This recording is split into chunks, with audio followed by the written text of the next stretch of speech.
Bu ijro qilayotgan sozanda madaniyat va san'at fidokori. Bekorga fidokor bo'lmagan. Eshitib bahosini berib qo'yaverasizlar va albatta maza qilasizlar. Chunki yaxshi sozanda ana shunaqa ruhiyat beradi.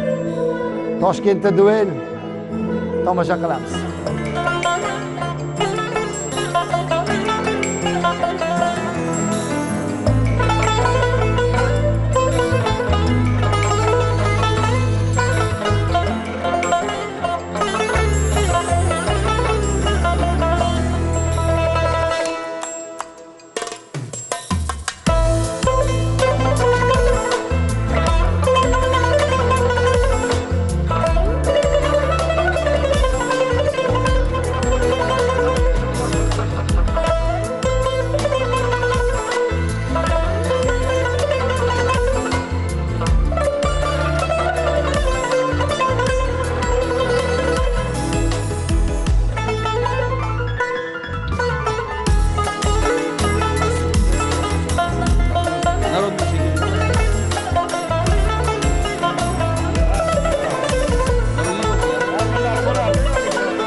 O'zicha Abduhoshimlardan yomoni chiqmaydi sozandani.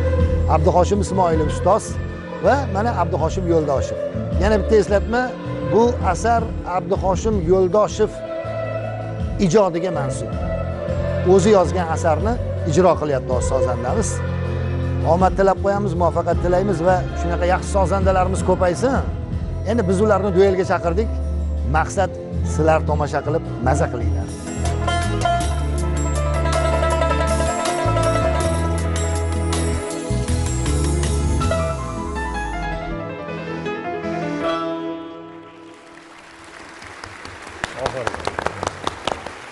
Mana olqishlangandan ham bilsa bo'ladi, o'zi zar qadrini zargar biladi. Albatta qadrli teletomoshabinlar, hamma harakat, hamma ijod namunalari aslida oddiy tomoshabin uchun taqdim etiladi, lekin uni poydevorida mana bunaqa professionallar turadi. Chunki mana shular eshitadi buni, mana shular ko'radi degan bir ichki hissiyot bilan tayyorlanadi istalgan asar, shu ijro. Hozirgi narsani eslatib o'tishimiz mumkin. Shohjahon Yoriyev o'sha mashhur tanovarni ijro etdilar. Bu tanovarlarning ko'p yo'li bor. Musiqada ham, ashula yo'lida ham o'sha hammamizga tanish bo'lgan shu musiqiy yo'lda ijro qildilar va Jaloliddin Rashidov sozanda ukamiz hamrohlik qilib turdi do'stiga. Keyingi ishtirokchimiz Abduhoshim Yo'ldoshev esa o'zi yozgan asarni ijro etdi. Endi Shukrona deb nomlanar ekan, ana Xudoga shukr deydi-yu. Shukrona keltirishimiz kerak mana shunaqa chiroyli jarayonlarda ishtirok etib turganimizdan. O'zi bitta narsa, hozir so'z navbatini biz hay'at a'zolariga beramiz. Baholashda faqat ijroni baholaymiz. Bu asar yozgan ekan. Chunki bu hali asar yozadigan yoshda emas. Shuni ham hisobga olamiz. Va bitta narsa, haqiqiy bahoni tomoshabin beradi degan bir ustozlarning eski gapi bor. Ashamizdan aka, nima deysiz? To'g'ri, bu gap. Qanotingizda o'tirganlar hozir sizdan oldin gapirishga xijolat qilishadi. Boshlang ustoz. Mana hozir ikkita yosh ukamizni shogirdlarimizni chalgan asarlarni eshitdik, tingladik. Albatta o'ziga yarasha bu yerda kamchilik qidirish emas. Har bitta asari o'ziga yarasha jozibador, chiroyli qilib ijro etishdi. Endi meni fikrim, hozir bular bilan ham maslahat qildik. Doira bilan alohida o'zligi doirani o'zida chalishsa, kuyni juda qanaqa kuy vazminligi, xarakteri yanada to'lib ko'rinardi, aniq ko'rinardi degan fikrga keldim. Xo'p, doira yetishmadi xullas. Ha, doirani o'zi bilan bo'lsa qanaqadir Men yetishmayapman, men deydi-yu. Tushunarli. Xo'p, demak, katta rahmat Shavkat aka. Endi meni ham xuddi fikrim shunaqa-yu, lekin bir narsa borki, mana shu aranjirovkami yoki masalan o'sha mana klavish deymiz, o'sha klavish ham kamchilikdan yopib ketadi, ko'p kamchiliklarni. O'shanga hozir chiroyli ko'rinaveradi, lekin tegini ko'radigan bo'lsak, baribir endi to'g'ri beayb parvardigor deymiz. To'ppa-to'g'ri, to'ppa-to'g'ri. O'sha ayblari bor, ikkalasini ham o'ziga yarasha nimalari bor, o'zlari ham yaxshi bilib turishibdi ularni. Endi qani bu yog'ini ko'raylik, bu yog'i nima bo'lar ekan endi? Ha, nima bo'ladi desa o'zi biladi deydi-yu. Xo'p, San'atjon, xo'sh, o'rtog'ingiz zo'r chaldimi yo biz ukamizmi? Yo, haligi juda bir-biriga mos raqib topgansizlar. Shunaqa. Aytib o'tdingiz-ku, haligi mazza yo'qolib qolmasin deb. Albatta. Davom ettirib qo'ydilar. Albatta. Lekin mana maslahat qilib o'tirdik. Baribir har bir sozandani o'zini qo'liga tushgan kuy bo'ladi-da endi. Shohjahonni ham eshitganmiz ijtimoiy tarmoqlarda, shu Tanovar chalganini eshitdik. Shu kuyni masalan o'ziniki qilib olganda hozir, o'zini ijrolari. Shohjahondaqa boshqa hech kim ijro qilib bera olmaydi. Shunaqa. Keragidan ortiq yurak ko'p qo'shildi-da. Shu haligi yo'qolib qoldi ozgina. Ikkita yuragi bor-da buni. Balkim shuni his qildik. Lekin ijroga gap bo'lishi mumkin emas. Juda ham chiroyli ijro. Abduhoshim akaga kelsak, milliy kutuvdik to'g'risi. Omadini bersin. Albatta. Muxlislariga ega kuy bo'lsin. Shunaqa. O'zi bitta gap bor-da, endi ismi bilan bo'ladi-da. Endi Abduhoshim bo'lgandan keyin bundoq chalishga haqqi ham bo'lmaydi-da hozir. To'g'rimi? Abduhoshim Ismoilovdan keyin turadigan Abduhoshimlar o'sha darajaga yetishga harakat qilish kerak-da. Endi bu yoq tomondan otalari Shohijahon deb qo'yganlar, albatta shu sozandalarning ichida niyatlariga jahon kezadigan shohlardan bo'lish kerak. Biz niyat qilamiz, bugun ishtirokchilarimizning ijrosi eng asosiysi tomoshabinlarimizga manzur bo'ladi. Bu baholar qo'yilib ketaveradi. Hurmatli teletomoshabinlar, biz ikkinchi shartga o'tamiz. Hay'at a'zolarining gaplarini eshitdik, xulosa qildik. Endi ishtirokchilar turib hay'at a'zolari gapiraveradi, men zo'rman deb qo'yadi ichida. Shunaqa bo'ladi. O'zi meni bo'lish kerak har bitta sozandani. Men bu fikrga qo'shilaman. Ikkinchi shart boshqa cholg'uvni ijro etish va biroz nafas rostlab, haligi bo'ladi-yu endi, haligi qo'l jangida bir narsada yelpib turishadi, bir pas nafas rostlab olamiz va boshqa cholg'u bilan ijro qilish uchun tayyorgarlik ko'ramiz. Aziz teletomoshabinlar, ikkinchi shart.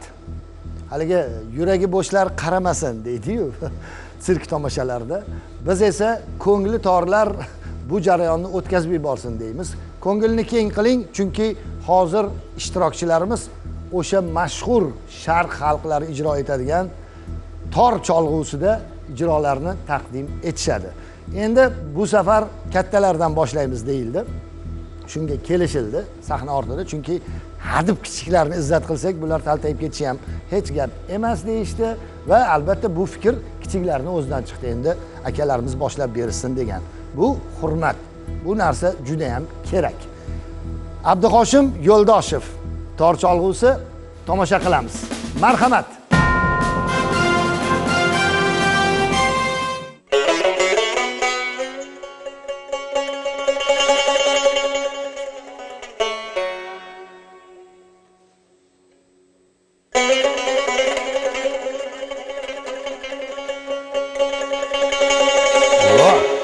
Yomon boshlandi-yu. Diqqat qilamiz. Bitta torni o'zida chalinar ekan bu asar. Shunaqa joylari ham bo'ladi. Zo'ri bitta o'zi chaladi, qo'rqmasdan. Maza qilaylikchi qani? Nima bo'lar ekan?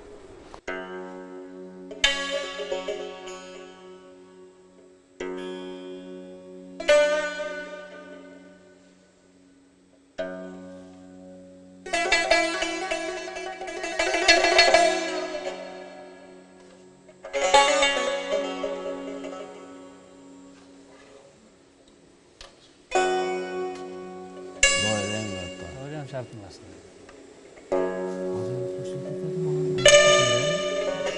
Bo'lsa kerak. Bu ham aranjировка bo'lsa kerak.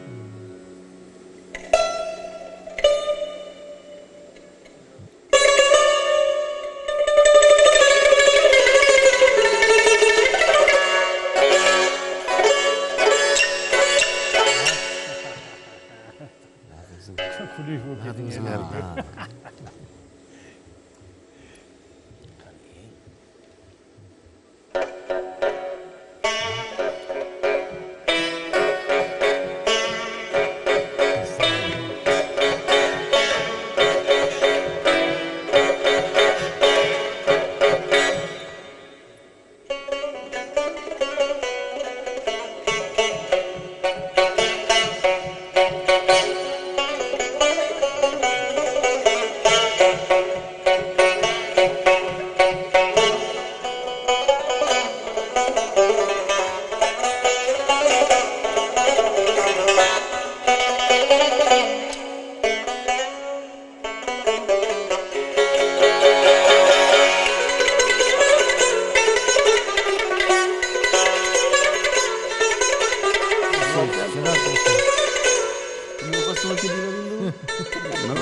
Jens qistasini qo'ydi. Jinsmi? Jinsmi? Ayollar shunaqa shundagi.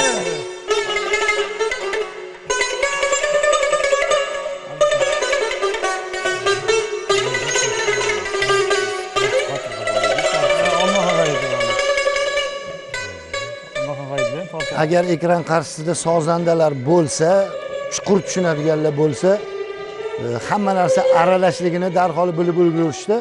Shunchaki oddiy eshituvchi bu narsani uncha tushunib ola olmasligi mumkin bittada. Shuning uchun eslatib o'tamiz, bu aralash ijro deyiladi. Ya'ni gibrid, u yo'nalish bu yo'nalishga qo'shilgan. Mana shu hozir jarayonni hay'at a'zolari ham diqqat bilan tomosha qilib turishibdi. Odatda bunaqa narsalar yakka tarzda ijro etiladi. Qancha o'ylantirib qo'ydingiz lekin. Qancha o'ylantirib qo'ydingiz. Xo'p. Davom etamiz. Abduhoshim Yo'ldoshev.